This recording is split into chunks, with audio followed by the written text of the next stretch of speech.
জলসা শুরু করছি, কি আছে? লোকগুলোকে বসতে বলেন। আমি কেউ কি বসতে বলা বক্তা নয়। যার মন যাবে সে বসবে, নাইলে সবাই কি ডেকে ডেকে জান্নাতে ঢুকলে জান্নাতে জায়গা হবে? তাহলে ওই জন্য কেউ কি বলবো না বসতে, যার মন যাবে সে বসবে। এরা তো ড্যান্স দেখতে এইছে, এরা মনে করছে হিমামালু নিয়ে এইছে, ওই জন্য দাঁড়িয়ে দেখছে কোমর দুলাবো, ওই জন্য দাঁড়িয়ে থাকুক না, কে মানা করবে? বড় কষ্ট লাগে। আরে ভাই, এখন আমি বায়ান শুরু করি নাই, বসো, লিতে পারলে, আর ঘুম ধরলে বাড়ি যাও, কোনো অসুবিধা নাই। আমি তো এখন এই ময়দান গুছুচ্ছি, যদি লিতে পারেন বসে থাকেন, নাইলে ঘর চলে যান। আমি খালি ঘা করে দিয়ে যাবো, সকালবেলায় মহলম গুলো লাগাবেন যদি পারেন। এই যে আমি এখন কাকে বললাম, কমিটির লোককে বললাম, মেলা বসানো হারাম। মেলা যদি কোনো মৌলবি হালাল বলে দিতে পারে, আল্লাহর কসম করে বলছি, আমি এই মাদ্রাসাকে 1 লাখ টাকা এক্ষুনি আমি অ্যাকাউন্টে ঢেলে দিয়ে যাবো। কোন বাপের বেটা মৌলবি যদি বলে, চ্যালেঞ্জ, স্টেজে এসে বলতে হবে, কোরআন হাদিস থেকে দলিল দিতে হবে। আর আমি বলে যাচ্ছি মেলা হারাম। কোরআনে আছে সূরা ইউসুফে, ইন্নাশ শাইতানা লিল ইনসানি আদুব্বুম মুবিন, শয়তান মানুষের প্রকাশ্য দুশমন। 10টা ছেলে ঘুরছে, 10টা মেয়ে ঘুরছে, যুবতী। শয়তান বললে দেবে, চালিয়ে দে, মেরে দিয়ে পালিয়ে, ঠিক না? কথাটা বুঝতে পারেন? আর এইটাতে কি হয় জানেন? জো হাসি ও ফাঁসি। যদি এরকম করে কোনো ছেলে মারে, আর দীপালি যদি একবার খালি হেসে দেয়, হয়ে গেল। কি বুঝলেন? এরপরে ই শয়তান আর ওর পেছু ছাড়বে না। কি বুঝলেন? কিছুটা গিয়ে আবার পো করে ঘুরেছে, ঠিক আছে, ফোন নম্বর দেখাচ্ছে, ই তখন কলম খুঁজে নিয়ে কাগজে লেখে ফেলিয়ে দিলে, আর বলে নম্বর। এই তো চলছে, এটার জন্যই মেলা। আর এই পর্যায়ে আপনারা বলুন, একটা নারী পুরুষ যদি নির্জনে এক কাছে হয়, রাসূল বলেছেন 3য় নম্বর যে ব্যক্তিটা যায় তার নাম শয়তান। আর সে উস্কানি মারে কিসের জন্যে? জিনা করার জন্য, আপনার ঈমান নষ্ট করার জন্য। আপনাকে ঘেরে ধরে 24 ঘন্টা দাঁড়িয়ে আছে শয়তান, কিভাবে ঈমান নষ্ট করবে। ওই জন্য আমি মাদ্রাসার তালবে ইলম দিকে বললাম, বাবু আমাকে ঘেরে নিয়ে চলো, কোনো মেয়ে যেন আমাকে ধাক্কা না মারে, তোমরা যা করেছো। তো বাবু তালবে ইলম গুলো আমাকে ঘেরে নিয়ে এলো। আল্লাহ ওদিকে ইলমে বরকত দেখ। আপনারা কি মনে করছেন এই মালটা মরে গেলে শেষ? যে তালবে ইলম গুলোকে আমাকে নিয়ে এলো, এরা হচ্ছে আমাদের সম্পদ। ইয়াসিন মরে গেলে 100টা আমাদের তালবে ইলম ইয়াসিন তৈরি হবার লেগে মাদ্রাসায় দাঁড়িয়ে আছে, তোমাদেরকে মুতোর জবাব দিবে। একের পর এক আলেম আসবে, লেখে নিয়ে যান। কিয়ামত পর্যন্ত যতগুলো পাপ আসবে সমাজের বুকে, ট্যাকেল দিবার জন্য আলেম উলামা হাদিস কোরআন রেডি হয়ে দাঁড়িয়ে আছে। যতজন আসুক, বেঈমান কাফেররা তাদের উদ্দেশ্যে কামিয়াব, আমরা নাকাম হয়েছি। আপনারা হাত তুলে বলুন, কোরআনকে বিশ্বাস করেন না করেন না? সবাই করেন, জোরে বলুন ইনশাআল্লাহ করেন। দেখুন, হাত তুলে বললেন কোরআনকে বিশ্বাস করি। কোরআন কেমন মুকাদ্দাস কিতাব বলে দিই। কোরআন মাজিদ এমন এক মুকাদ্দাস কিতাব, আসমানি কিতাব আল্লাহ পাঠিয়েছেন। পৃথিবীর বহু মুহাদ্দিস, শেখ, মুশায়েখরা বড় বড় কিতাব লিখেছেন। ভারতের আমি একজনের আলেমের, আমি জলসা করতে গিয়ে লখনৌ ইরফানিয়ায় যখন পড়তাম, মাদ্রাসা নাদওয়াতুল উলামায় গিয়েছিলাম। লাইব্রেরিতে ঢুকলাম, বিরাট লাইব্রেরি। ওই লাইব্রেরির ভেতরে ভর্তি আছে, আমার মনে হয়, আশা করি এশিয়া মহাদেশের কোন আলেম অত বই লেখেনি। তিনি হচ্ছেন মৌলানা আলিমিয়া নদভী সাহেব। তিনি তিনার জীবনে 4000-এর বেশি বই লিখেছেন। এত বই কোন কবি সাহিত্যিক লিখেছে? আমাদের বড় বড় আলেম আছে। আজকে মিটিয়া বুরুজ থেকে আমাকে ফোন করেছিল, যে আমাকে বলছে আইনুল বারী সাহেবের ছেলে, উনি থাকবেন সভাপতি, আপনার ডেট চাই। আপনারা হয়তো জানেনই না, আইনুল বারী বহুত বড় আলেম ছিলেন, মারাত্মক। আমার আব্বাজি খুব নাম করতেন, দামি আলেম ছিলেন। তো এই মানুষরা কত যে কিতাব উপহার দিয়েছে সমাজকে, কিন্তু বিশ্বাস করুন, আমার আব্বাজি অনেক কিতাব লিখেছেন, কিন্তু এই শেখ মুশায়েখরা যত কিতাব লিখেছেন, কেউ তার কিতাবের শুরুতে লিখতে পারেনি যে আমার কিতাবে কোনো ভুল নেই। লিখেছে? লিখতে পারেনি। পৃথিবীর যতগুলো সাহিত্যিক আছে, এগুলো তো আলেমদের কথা বললাম, সাহিত্যিক, কবিগুরু রবীন্দ্রনাথ ঠাকুর, বঙ্কিমচন্দ্র চট্টোপাধ্যায়, স্বামী বিবেকানন্দ, ঈশ্বরচন্দ্র বিদ্যাসাগর, যারাই লিখেছে, কেউ তার বইয়ে লিখতে পারেনি আমার বইয়ে এতটুকু ভুল নেই। কিন্তু আল্লাহর কসম, আল্লাহ তাআলা কোরআনকে রাসূলের কাছে পাঠিয়েছেন, আর কোরআনের শুরুতে সূরা বাকারায় লিখে দিয়েছেন, যালিকাল কিতাবু লা রাইবা ফি, আমার এই কোরআনে বিন্দুমাত্র সন্দেহের কোনো অবকাশ নাই। জোরে বলুন সুবহানাল্লাহ। এটা বাকি কারোর লেখার ক্ষমতা নেই, একমাত্র কোরআন মাজিদে আছে। তাহলে এই কোরআনকে যখন আপনি বিশ্বাস করলেন, আমি এই জঙ্গিপুরে আপনার লালগোলা থানায় প্রমাণ দেব যে মুসলমানরা জেনে শুনে কতগুলো কোরআনকে অস্বীকার কিভাবে করে। নাম্বার 1, ইসলামে সুদ খাওয়া হালাল না হারাম? হারাম। সবাই মানছেন তো? আপনি মানেন আর না মানেন, কোরআনে স্পষ্ট আছে ওয়াহাল্লাল্লাহুল বাইয়া ওয়া হাররামার রিবা, সুদকে হারাম করেছি, ব্যবসাকে হালাল করেছি। এটা আল্লাহ তাআলা বললেন। রাসূল সাল্লাল্লাহু আলাইহি সাল্লামের হাদিস, কেউ যদি 1 টাকা সুদ খায়, সর্বনিম্ন স্তরের পাপ হচ্ছে মায়ের সঙ্গে 36 বার জিনা করার সমান পাপ। নাউজুবিল্লাহ বলে। আশা করি তাহলে এই গোটা লালগোলা থানায় কোনো সুদখোর নাই। কথা বলে না? এই আপনাদেরকে বলছি, এরা ইউটিউবার, আপনারা বলুন, নাই তো? আছে। আপনাদের এই এলাকায় আছে? আছে। আচ্ছা বলুন, এই লোকটা যে জেনে শুনে কোরআনে হারাম লেখা আছে, রাসূল হারাম বলেছে, সুদ খাচ্ছে, এই আল্লাহর সঙ্গে যুদ্ধ ঘোষণা করলো না? করলো না? এই লোকটা ডাইরেক্ট আল্লাহর সঙ্গে জেনে শুনে যুদ্ধ ঘোষণা করলো। অবাক হবেন। মদ হারাম না হালাল? স্পর্শ করা হারাম। নেশাগ্রস্ত জিনিস তোমরা স্পর্শ করো না। আপনাকে বুঝিয়ে দিই, আপনি আপনার ধর্মকে, মুসলিম তার ধর্মকে যতটা না মানে, আপনার ধর্মকে একটা অমুসলিম ভাই তার থেকে বেশি রেসপেক্ট করে, যারা শিক্ষিত লোক, শিক্ষিত সমাজ। আপনাকে বুঝিয়ে দিই, আপনি যেমনি গিয়ে জঙ্গিপুরে হাই রোডে চাপবেন, বহরমপুরের দিকে যান, যেমনি উমরপুর বার করে, উমরপুর থেকে মনে হয় 20 কিলোমিটার হবে পলসন্ডা মোড়, হ্যাঁ বেশি হবে, 25 হবে। ওই পলসন্ডা মোড়ের 1 কিলোমিটার আগে ডান দিকে একটা ধাবা আছে, পাপ্পুদা ধাবা। নাম শুনেছেন না? শুনেছেন। ভালো ধাবা। সেখানে 3টে বোর্ড লাগিয়েছে, পাঞ্জাবিদের ছেলে, মুখে দাড়ি আছে, মাথায় পাগড়ি, 2 ভাই চালায়। তারা 3টে বোর্ড লাগিয়েছে, 3টেই মুসলমানদের ইমান বাঁচানো বোর্ড। নাম্বার 1, এখানে মদ পান করা নিষিদ্ধ। নাম্বার 2, মদ বিক্রি নিষিদ্ধ। নাম্বার 3, ধূমপান নিষিদ্ধ, নো স্মোকিং। 3টি আমাদের ইমান বাঁচানো নেই, ইমান বাঁচানো নয়। অথচ আপনাকে আমি উমরপুরে দেখিয়ে দেব, মুসলিমদের ছেলে হোটেল চালাচ্ছে, হারামখোর, মদও খায়, মদও বিক্রি করছে। আপনাদের লালগোলাতে দেখিয়ে দেবো, মুসলিমদের ছেলে হারামখোর, মদও খায়, মদও বিক্রি করছে। লটারির টিকিট হারাম না হালাল? হারাম। নিশ্চয়ই তাহলে মুসলিমরা লটারি কাটে না? আপনার থানায় লালগোলাই দেখিয়ে দেবো, কাটাটা অনেক দূরের কথা, কাটবেই তো, বিক্রি পর্যন্ত মুসলিমদের ছেলে লটারির ব্যবসা পর্যন্ত করছে। ঠিক বললাম না ভুল বললাম? লটারি কেন হারাম? অনেকের প্রশ্ন।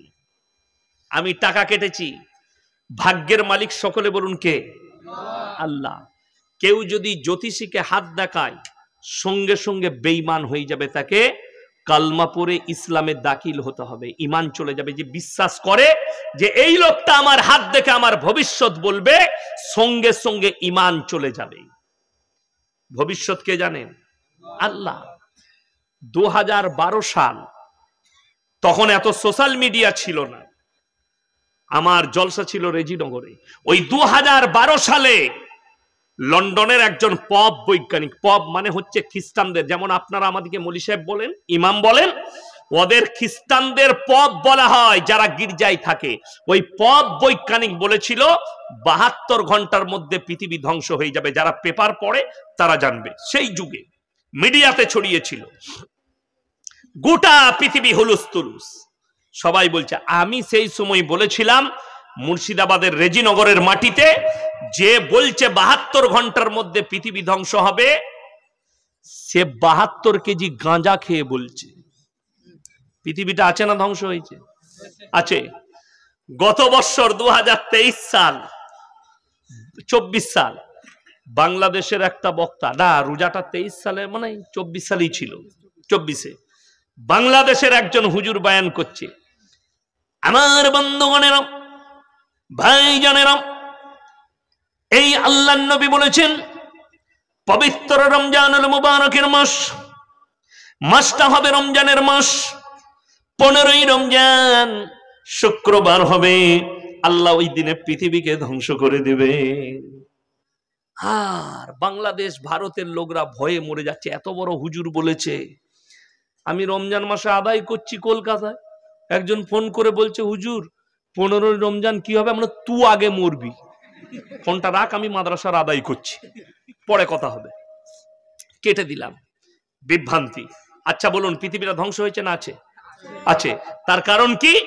5টা জিনিসকে আমার আল্লাহ গোপন করেছেন। কটা বললাম? 5টা। কার কাছ থেকে?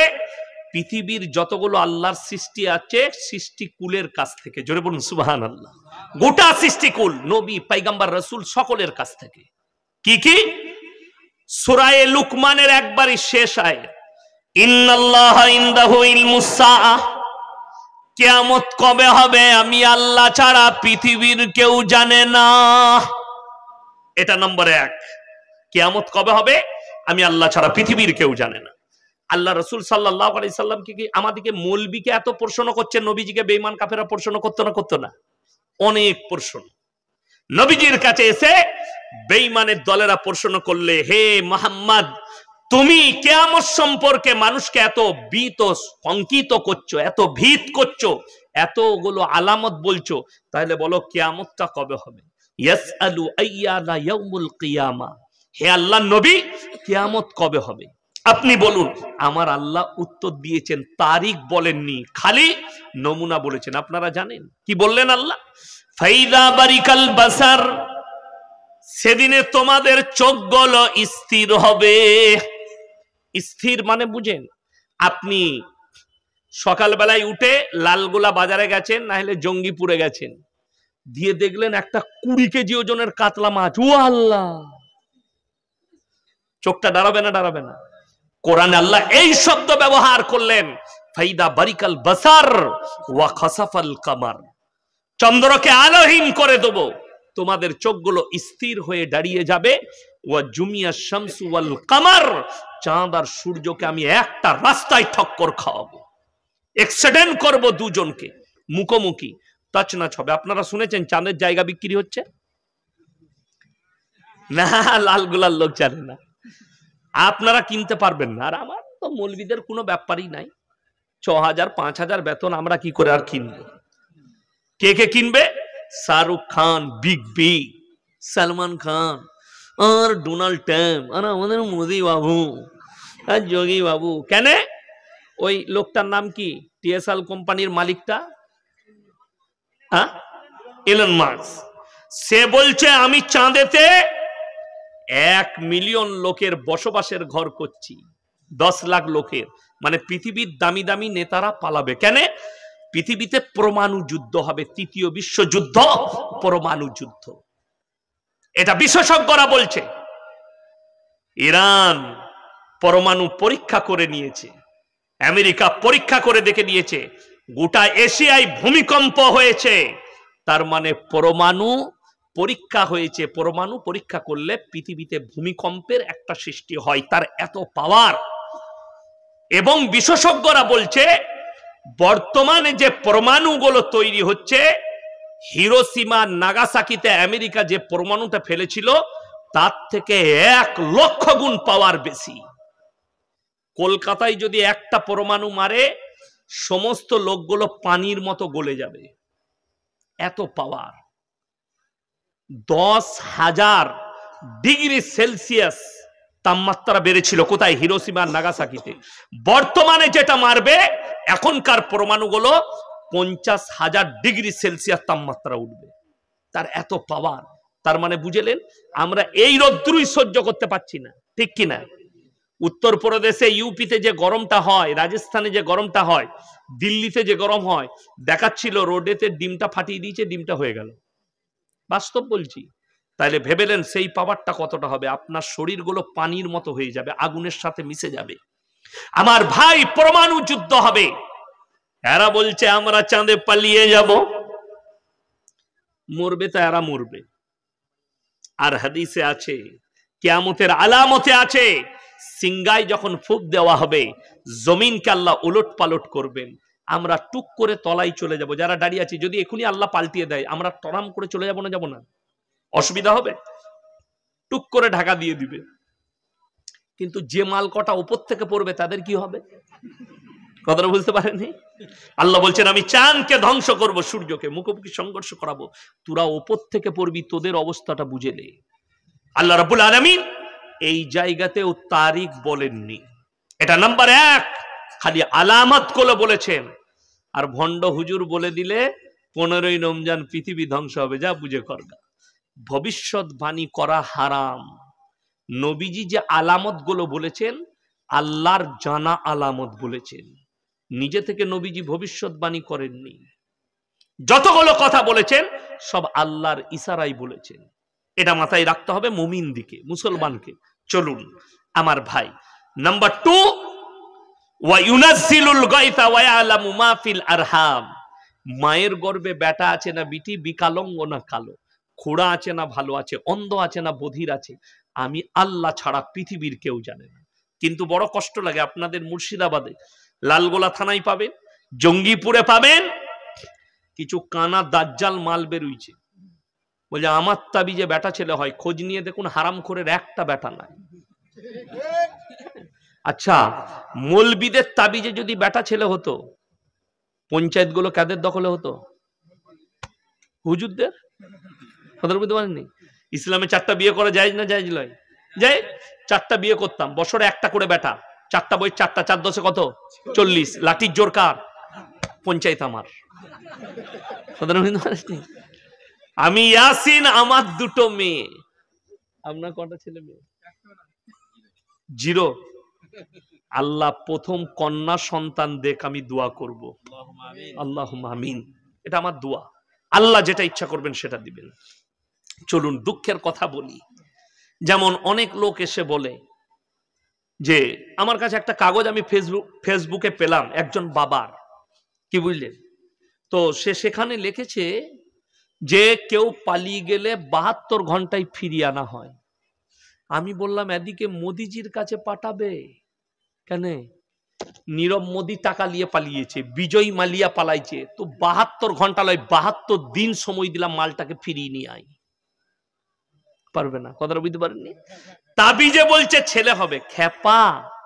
তাবিজে যদি বেটা ছেলে হয়, এই আমাদের ছেলেরা কিছুই জানে না, 6 মাস 7 মাস প্রেম করেছে, প্রেমিকার সঙ্গে ঝগড়া, মোবাইলটা সুইচ অফ করে দিয়েছে, ই হুজুরের কাছে হাজির। কি হলো, কাঁদছি কেন রে? 6 মাস ভালোবেসেছি, আমি মেয়েটা লেগে মরে যাবো, সুইচটা অফ, যা টাকা লাগে দেবো, তুমি খালি সুইচটা খুলে দাও। হ্যাঁ বে, হুজুরের তাবিজে কি করে মোবাইলের সুইচ খুলবে? তো দোকানে গেলে সুইচ খুলছে না, কোম্পানির ঘরে কম্পিউটার লাগিয়ে খুলতে পারছে না, হারামখোর হুজুর বলছে আমি তাবিজ মেরে খুলে দেবো। অবাক হয়ে যাবেন, বলছে তাবিজ করে মেয়ে এনে দেন। তাবিজে যদি মেয়ে আনা যেত, আমরা মৌলবীরাই মাদ্রাসায় আর পড়াতাম না, আর মসজিদে ইমামতিও করতাম না। কেন? খালি খুঁজতাম বড় লোকের বাপের একটা বিটি কে আছে, মা তাবিজ আর টেনেলে, বড় লোকের জামাই সব আমার। কথা বুঝতে পারেননি? কষ্টটা ওই জায়গায়। 10,000 টাকা রোজগার করে প্রত্যেক দিন, লালগোলায় দোকান করেছে, জঙ্গিপুরে দোকান, প্রত্যেক দিন 10,000 ইনকাম। দুঃখটা কোথায় জানেন? 10,000 ইনকাম করলে কি হবে? সন্ধ্যাবেলায় একদিন ব্যবসা খারাপ গেছে, মসজিদে এসে হুজুরকে বলছে হুজুর ব্যবসা একটু খারাপ চলছে, বরকতে তাবিজ দেন। যে প্রত্যেক দিন 10,000 ইনকাম করে, 3 10 কত? 3 লাখ, মাসে 3 লাখ। আর ইমাম বেতন পায় পুরো মাসে 6,000। এসে বলছে হুজুর একটা বরকতের তাবিজ দেন। হুজুরের তাবিজে বরকত হলে তুই আগে বড় লোক হবি না আমি আগে হব? আচ্ছা, এরকম বোকা লোক কেউ আছে যে লোককে বড় লোক করবে, নিজে গরিব থাকবে? বড় কষ্ট লাগে, দুঃখ লাগে এই সমাজের প্রতি। যে বলছে আমার তাবিজে বেটা ছেলে হবে, তার কানটা মুচুড়ে কোরআনের আয়াত খুলে দেখান, সূরা আল ইমরান প্রথম পৃষ্ঠা, ওয়াল্লাযী ইউসাউবিরুকুম ফিল আরহামি কাইফা ইয়াশা লা ইলাহা ইল্লা হুয়াল আজিজুল হাকিম। হে আমার নবী বলে দাও, মায়ের গর্ভে সন্তান দান করি আমি আল্লাহ, আমার ইচ্ছা মতো, আমি কারো পরামর্শে কাজ করি না। জোরে বলুন সুবহানাল্লাহ। আর কানা দাজ্জাল হুজুর বলছে আমার তাবিজে বেটা ছেলে হবে। সবাই বলুন, বাচ্চাকে দান করেন আল্লাহ, হায়াত মওতের মালিক আল্লাহ, সবের মালিক যদি আল্লাহ হয়, আপনি দেখবেন, আপনি চলুন, জঙ্গিপুরে রেল স্টেশন আছে না নাই? আছে। আপনি চাপেন, হাওড়ায় নামেন, শিয়ালদাতে নামেন, রেল স্টেশন থেকে বেরিয়ে দেখবেন হারামখোর সিঁড়ির পাশে কোণে বসে আছে, কি নিয়ে? ছিঁড়া চট বিছিয়ে, মাথাটায় সরষের তেল লাগাইছে। সকালবেলায় হারামখোর চা খেতে পেয়েছে নাকি জানি না, 3 টাকা কাপ চা খেয়েছে, একটা বিস্কুট খেয়ে এসে বসেছে। আর বর্ধমান থেকে যাচ্ছে কলকাতায় চাকরি করে, আপনার পান্ডুয়া থেকে যাচ্ছে, মেমারি থেকে যাচ্ছে চাকরি করে কলকাতায়, লোকাল ট্রেন চেপে কলকাতায় নেমেই শিয়ালদা স্টেশনে বেরিয়ে গিয়ে বলছে হাতটা দেখো, জ্যোতিষী ছিঁড়া চটে বসে আছে, অ্যাটার্জি খুলে রেখেছে, ফালনামা আছে তার কাছে। সে হাতটা দেখে বলছে তোমার ভাগ্য একটু খারাপ যাচ্ছে, প্রমোশন আটকে আছে, ঘরেতে বউ তোমাকে ভালোবাসে না। বলে শালা দারুণ জানে তো, কথা বলছেন, ঘরে বউ ভালোবাসে না, ভাগ্য খারাপ যাচ্ছে। বলে কি করতে হবে? এই আংটির পাথরটা নিয়ে যাও, আংটি নিয়ে পরে নিবে, তোমার ভাগ্য ফিরে যাবে।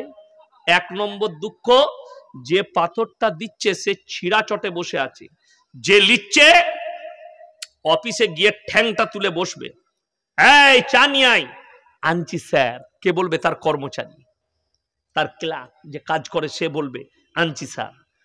আর যে ছিঁড়া চটে বসে আছে সে কি খেতে পায়? সারাদিন কিছু খেতে পায় না। 2টো পাথর যদি বিক্রি হয়, হারামখোর 50 টাকা না হলে 100 টাকা লাভ করবে। খাবে কি? 3টে পরোটা, আনলিমিটেড তরকারি, একটা ডিম, 1 টুকরো কাঁচা পেঁয়াজ, একটা কাঁচা লঙ্কা, ওই পরোটাটা খেতে পাবে। সমাজ এখন ডিজাইনে চলছে, আপনারা জানেন কিসে চলছে? ডিজাইনে।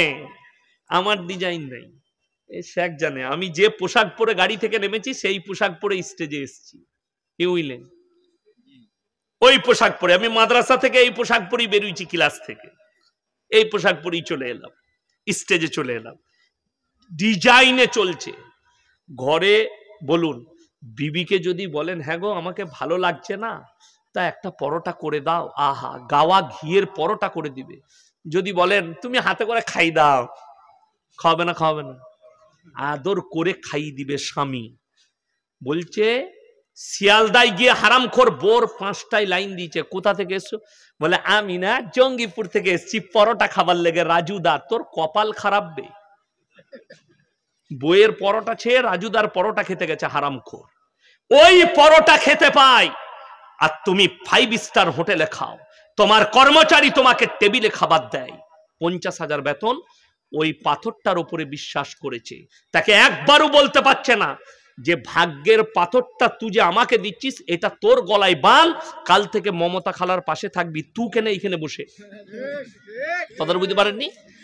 ভাগ্যর আংটি ও লোককে দিচ্ছে, যে দেখছে। ওই জন্য বলি, লটারির কাগজ আপনি বিশ্বাস করেছেন এই কাগজটাই আমার ভাগ্য ফিরবে, এই জন্য হচ্ছে কুফরি, ওই জন্য হারাম, আপনার ঈমান চলে যাবে। লটারির টিকিট ব্যবসা যারা করে তাদের ইনকাম হারাম, তাদের বিশ্বাস যদি ওই লটারির কাগজের উপরে থাকে, এইটাই মৌলবীরা বললেও এটাই আমার ভাগ্য, এটাই আমার সবকিছু, তার ঈমান ধ্বংস হয়ে গেছে, তাকে কালমা পড়ে মুসলমান হতে হবে। আচ্ছা বলুন, লটারির টিকিট যদি হালাল হতো, সর্বপ্রথম লাইন কারা দিত? আমরা মৌলবীরা দিতাম। বেতন তো নাই 6,000 যখন পাই চালিয়ে দিই, একটা কেটে দিই, তারপরে যা হবে হবে। 1 কোটি পড়ে গেলে তারপরে মাদ্রাসাওয়ালা দিকে দেখবো। কথাটা বুঝতে পারেননি? আর চাকরি করব? যেমন আল্লাহর কৃপায় আমার লোকে, বিশ্বাস করুন, আল্লাহর কসম করে বলছি, আমি আল্লাহ ছাড়া কেউকে ভয় খাই না এবং কারুর ওপরে ভরসা করি না। রুজির মালিক আল্লাহ, এটা আমি বিশ্বাস করি। কোথায় খেতে পাবো জানি না, রুজির মালিক আল্লাহ, এটা আমাকে বিশ্বাস রাখতে হবে। আর আল্লাহ আলেম দিকে ইজ্জতের রুজি দিবেন, আর দেন। কোনো এর মধ্যে শাক নাই। আর আমাদের অবিশ্বাসেরও কোনো রাস্তা নাই। রুজির মালিক আল্লাহ। আমি শুধু জলসাওয়ালা লোক নয়, আমি শুধু মাদ্রাসার শিক্ষক নয়, আল্লাহর কৃপায় আমি ব্যবসাও করি। আপনার মুর্শিদাবাদের মিস্ত্রি, দুজন মিস্ত্রি আমার আন্ডারে কাজ করে। মসজিদ বিল্ডিং তৈরি করি, গোটা গোটা ঘর কন্ট্যাক্ট নিই, আমার কাজ চলে। তাহলে বুঝলেন, যে লোকটা 20 লাখ 21 লাখ টাকা দিয়ে এক একটা করে বিল্ডিং তৈরি করছে, তাহলে তার অভাব যাবে? কথা বলে না? তাহলে আমি জলসা করতে এসেছি, টাকার জন্য নয়। আর টাকা নিচ্ছি কমকে বুঝানোর জন্য, তুমি আলেম দিকে সম্মান করো। আমি আবার বলছি, যদি মুর্শিদাবাদ জেলার লোক আলেমদের বেতন 20,000 করে, আমি ইয়াসিন ওয়াদা করে যাচ্ছি, আমি ফ্রি জলসা করব তোমার মাদ্রাসায়, ফ্রি। খালি আমার গাড়ির তেলটা ভরে দিবে, আমি ফ্রি জলসা করবো। আমার কমি নাই, আল্লাহর রহমতে আল্লাহ কমি দেয়নি, আল্লাহ অনেক দিয়েছে। এবার চিন্তা করো, ব্যবসা চলতে থাকলে আল্লাহ ব্যবসায় বরকত দিলে, হালাল ব্যবসা করছি, সত্যর উপরে ব্যবসা করছি, আল্লাহ দিলে আল্লাহ বরকত দিবে, অসুবিধা নেই, আল্লাহ তার দ্বারা চালাবে। আর আমি এটা বিশ্বাস করি, আমার মেয়ে হোক, আমার সন্তান হোক, রুজির মালিক আল্লাহ। যারা এসছে নিজের রুজি মেপে এসছে, নিজের তকদির মেপে এসছে।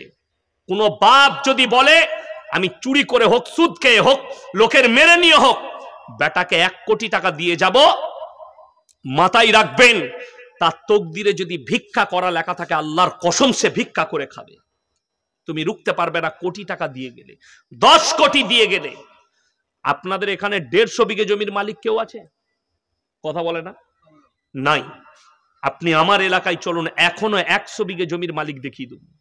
আমার থানায় 150 বিঘে জমির মালিক দেখিয়ে দেব। আমি যখন ছোট ছেলে, জ্ঞান হচ্ছে, তখন দেখেছি 150 বিঘে জমির মালিক।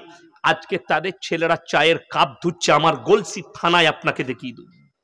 তার নাম আল্লাহ। 10 লাখ টাকা যদি বিঘে হয়, 150 বিঘে জমির দাম কত হচ্ছে আপনি হিসেব করুন।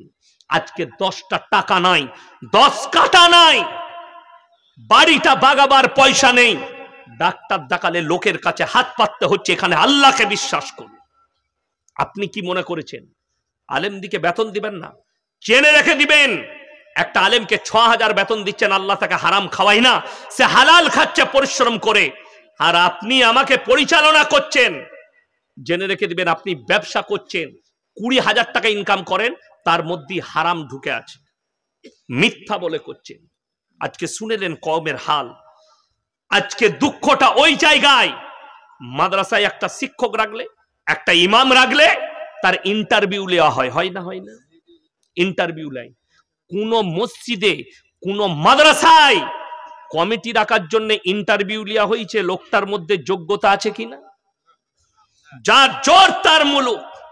ওই জন্য আমার এলাকায় একটা মসজিদ, বর্ধমান জেলার কথা বলছি, আমি নাম লুবো না জায়গার, মসজিদের মতোয়াল্লি, মসজিদের পাশে পুকুর, পুকুরটাও মসজিদের, 40টা তাল গাছ। কটা তাল গাছ বললাম? 40টা। গ্রীষ্মকালে দেখবেন, এখন যেমন খেজুর গাছে রস টাঙায়, টাঙায় না? টাঙায় না। গ্রীষ্মকালে আদিবাসী ভাইরা তাল গাছে রস টাঙে, ওটাকে মদ তৈরি করে। আমি মদই বলি, ওটাকে তাড়ি বলে অনেক জনা, কিন্তু ওটার মধ্যে আর মদের মধ্যে কোনো পার্থক্য নাই, একই জিনিস, মদ তৈরি করে। ওই মদটা, ওই 40টা গাছ মসজিদের সেক্রেটারি কন্টেকে দিয়েছে, 3000 করে দিবি, 3 মাস রস টাঙা, আমাকে মাসে 3000 করে দিবি। ধরেলেন 1,20,000 পেল, 3×4 = 1 মাসে 1,20,000 টাকা পেয়েছে। কি বেচা? মদ বেচা টাকা এ হারামখোর সেক্রেটারি মসজিদে লাগাচ্ছে। আর সে আবার বলেছে আমাকে 1 হাঁড়ি করে দিবি, মানে আলু খায়। আপনি বলুন, সেই মসজিদে, যে মসজিদে মদ বেচা টাকা লাগায়, কেন লাগাচ্ছে আপনার জানাই নেই। এই গোটা জঙ্গিপুরের যতগুলো, আপনার লালগোলা থানায় মুর্শিদাবাদ জেলার যতগুলো মাদ্রাসা আছে, একটা মাদ্রাসার হেড মোল্লা, একটা মাদ্রাসার শেখ যদি বলতে পারে যে আমার কাছে অমুক মসজিদের কমিটি এসছে, যে মৌলী সাহেব আপনি একটু লিখে দেন তো, মসজিদ কমিটিতে থাকতে গেলে কোন কোন শর্তগুলো তার মধ্যে থাকতে হবে, কোন কোন গুণগুলো থাকতে হবে, এটা একটু হাদিস কোরআন থেকে লিখে দেন। আমি চ্যালেঞ্জ ছুড়ে বললাম, গোটা মুর্শিদাবাদ জেলায় যদি 1000 মসজিদ হয়, 990টা মসজিদের সেক্রেটারির নাম কাটা যাবে। এটা চ্যালেঞ্জ ছুড়ে বললাম। আজকে বাস্তবতা কি জানেন? আপনি আমি ব্র্যান্ড চিনতে পারিনি। ব্র্যান্ড বুঝেন? আপনার এই মোবাইলটা আমি নিয়ে এলাম, আমি বললাম এটা ব্র্যান্ডেড মাল, বুঝতে পারেননি? আপনি বলছেন আমি এটা বোম্বে থেকে এনেছি, ব্র্যান্ডেড মাল। ব্র্যান্ড সমাজ কি বুঝেছে বলে দিই। আমি 2 বছর আগে হায়দ্রাবাদে জলসায় গিয়েছিলাম। হায়দ্রাবাদে রাত 11টায় আমার জলসা শেষ। তো বর্ধমান জেলার 24 পরগনার হাওড়া হুগলির অনেক ছেলে আছে সোনা ব্যবসায়ী, তারা আমাকে গাড়ি করে নিয়ে গেল। মলি সাহেব চলুন হুজুর চারমিনারে নিয়ে যাব, নিয়ে গেল। ফালুদা খেলাম, জুস ফুস। তো দেখছি একটা ছেলে, সে দেখবেন ওখানে ঠেলা গাড়ি, বোম্বাই দিল্লিতে হয়, ওই ঠেলা গাড়ির ওপরে ঘড়ি বিক্রি করছে। একটা ব্ল্যাক কালারের ঘড়ি আমার খুব পছন্দ হলো, চকচক করছে। আমি বললাম কিতনা রুপিয়া कीमत है? বললে हाफिज जी इसका कीमत है 200 रुपया। মানে 150 में मिलेगा। বলে আখরি টাইম है, ले लीजिए। আমি হাতে পড়ে নিলাম, 150 টাকা দিলাম। সকালবেলায় আমি কাজী নজরুল ইসলাম দুর্গাপুরে অন্ডাল এয়ারপোর্টে নামলাম হায়দ্রাবাদ থেকে এসে। বেলা 12টায় আমার ড্রাইভার গাড়ি নিয়ে দাঁড়িয়ে ছিল, গাড়িতে চাপলাম, একবারই ধুলিয়ানে জলসা। বললে আপনার 9টায় টাইম। আমি তাড়াতাড়ি ওখান থেকে বেরিয়ে বাড়ি ঢুকিনি, চলে এলাম। জলসার স্টেজে গেলাম, আপনাদের মতো শ্রোতা বসে আছে। আমি তাদেরকে বললাম, এ বাবাজিরা তোমরা কি ব্র্যান্ড চিনো? বললে হ্যাঁ চিনি মলি সাহেব। আমি বললাম আমার হাতের ঘড়িটার দাম কত বলো। একজন যুবক বললে হুজুর 7,000, একজন বললে 5,000, একজন বললে 2,500, একজন বললে 1,500। যতজন দাম বলেছে সবাই ঠিক বলেছে, ভুল কেউ বলেনি। এরপর আপনার প্রশ্ন, ঘড়িটার দাম কত? কথা বলে না? 150। 7,000 বললো, কি করে ঠিক বললো? যে 7,000 বলেছে সে এটা ভেবে বলেছে ইয়াসিন সাহেবের মতো বক্তার হাতে ঘড়ি আছে, মানে মালটা কুমা হবে না, মালটা দামি হবে। কথাটা বুঝতে পারেননি? সবাই ওই হিসাবে দাম বলেছে। কেন? লোক পাল্টিয়েছে, ঘড়ির কিমত পাল্টিয়ে গেছে। আপনার গ্রামের একটা ছেলে সকালবেলায় উঠে যদি ছিঁড়া প্যান্ট পরে রাস্তা দিয়ে যায়, 10টা লোক যদি চায়ের দোকানে বসে থাকে, তারা কি বলবে? ওয়া গরিবের ছেলে, পয়সা নাই। বলবে না? বলবে না? ওই ছিঁড়া প্যান্টটাই শাহরুখ খানকে পরিয়ে দেন, বলে কোন দোকানে পাওয়া যাবে বে, দারুণ ডিজাইন তো। ঠিক বললাম না? বলবো। খালি লোকটা পাল্টালো, ডিজাইন পাল্টিয়ে গেল। আমি এখনো বাঁশটা দিই নাই, বাঁশটা দুবার পর আমি উদাহরণ দিলাম। আমার বাঁশ ওই জন্য বললাম ঘা হবে। এরপর চলুন, আমাদের সমাজে একটা ইমানদার লোক, তার কাছে পয়সা নেই, 5 ওয়াক্তের নামাজি, হকের ওপরে টিকে থাকে, হকের ওপরে চলে, সেই লোকটার কাছে পয়সা নাই, চাষিবাসী লোক, মসজিদে 1000 টাকা বেচারা দান করেছে, তার হালাল ব্যবসার টাকা। সমাজের বুকে তার মূল্য নেই। আজকে মূল্য কার? সুদ খেয়ে বড় লোক হয়েছে, লোকের মেরে বড় লোক হয়েছে, তাকে আমরা সম্মান দিই, যেহেতু সে মসজিদে সুদের টাকা 50,000 দিয়েছে। ওই জন্য ব্র্যান্ড চিনতে পারোনি। আমার ভাই, আজকে দুঃখটা বলে যায়, লালগোলা বাজারে একটা গরিবের ছেলে 10 টাকা কারু পকেট থেকে চুরি করেছে, তার কেউ নাই, ভিক্ষা করে খায়, সে নিজেও জানে না তার মা বাপকে, এতিম ছেলে, মিসকিন, কেউ নাই। সে একটা মানুষের পকেটে 10 টাকা চুরি করলো, সমাজের লোক তাকে গাছে বেঁধে পিটাচ্ছে, এটা চোর, একে মার, তা না হলে চুরি বিদ্যা ছাড়বে না। বলে না? বলে না? তাকে মেরে থাপ্পড় মারে, বেঁধে পিটায়, এই যেন চুরি বিদ্যা ছেড়ে দেয়। হাই রে সমাজ, সে পেটের জন্য 10 টাকা চুরি করেছে, তাকে গাছে বেঁধে পিটাচ্ছ। আর যারা লাখ লাখ টাকা কমের মেরে নিচ্ছে, তাকে স্টেজে ডেকে গলায় মালা পরিয়ে বলছে এটা সমাজসেবী। আমি বললি খারাপ মৌলবি, এই বায়ানটা যখন ছাড়বে খালি কমেন্টে গালগুলো দেখে নেবেন। কাদের? ওই মাল কটা, সুদখোর কটা কাল সকালে গাল দিবে চায়ের দোকানে, ও বাজে মৌলবি বে, ওকে দাও দেয়। ওই সুদখোর মাল কটা, চোর কটা গাল দিবে আমাকে। তো তোরা গাল দিলে তো হালাল হবে না। আচ্ছা, কেউ যদি আমাকে গাল দেয়, সুদ হালাল হবে? হবে না। তুমি যদি আমাকে স্টেজ থেকে নামার পরে আমার কলারটা ধরো, আল্লাহর কসম আমি আল্লাহর কাছে বিচার দেব, কিন্তু আল্লাহ কিয়ামতের দিনে কেউ কি ছাড়বেন না। সবাই নিয়ত করুন হকের উপরে টিকবো, জোরে বলুন ইনশাআল্লাহ। আচ্ছা, হকের জিত আছে না নাই? হকের জিত আছে না, হকের জিত নেই। কেন বলুন তো? ইসরায়েল ভেবেছিল খুব সহজে ফিলিস্তিনকে দখল করব, খুব সহজে গাজাকে মিটিয়ে দেব। আর আমি বলেছি শুনে নাও, এই চিঙ্গারিটা যখন লেগেছে, শুধু গাজা, ফিলিস্তিন, লেবানন নয়, গোটা পৃথিবী জড়াবে এই চিঙ্গারিতে, যুদ্ধে জড়াবে।